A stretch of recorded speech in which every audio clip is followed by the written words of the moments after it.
164 శాసనసభ్యులు గెలిచిన తర్వాత ఇది ఎన్డీఏ కూటమి గెలిచిన తర్వాత కూడా వైకాపాకు బుద్ధి రాదు.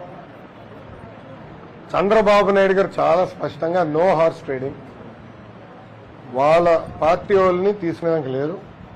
ఎవరైనా వచ్చి కూటమిలో చేరాలనుకుంటే రాజీనామా చేసి రావాల్సిందే అని చాలా స్పష్టంగా చెప్పారు. గతంలో మనం చూసాం లోకల్ బాడీ ఎన్నికలు ఎట జరిగినాం. తెలుగుదేశం, జనసేన, భారతీయ జనతా పార్టీ కార్యకర్తల్ని ఇంట్లో కట్టేసి హౌస్ అరెస్టులు చేసి బయటికి రానికుండా అనేక ఇబ్బందులు పెడతాం జరిగింది. అడ్డగోలుగా రిగ్గింగ్ చేసి గెలుస్తాం జరిగింది. దాంట్లో భాగంగా వాళ్ళకి సూపర్ మెజారిటీ ఉంది. సో చంద్రబాబు నాయుడు గారితో మేము అందరం చర్చించినప్పుడు, పార్టీలో చర్చించినప్పుడు చాలా స్పష్టంగా నో హార్స్ ట్రేడ్. నాకు ఒక ఎమ్మెల్సీ ముఖ్యం కాదు, చాలా క్లియర్గా ఉన్నాను. ఏమన్నా పార్టీలో చేరాలంటే రాజీనామా చేసి రమ్మని చెప్పండి, అప్పుడే మనం ఏమైనా చేద్దాం తప్ప లేదంటే ఏదో ఒక ఎమ్మెల్యే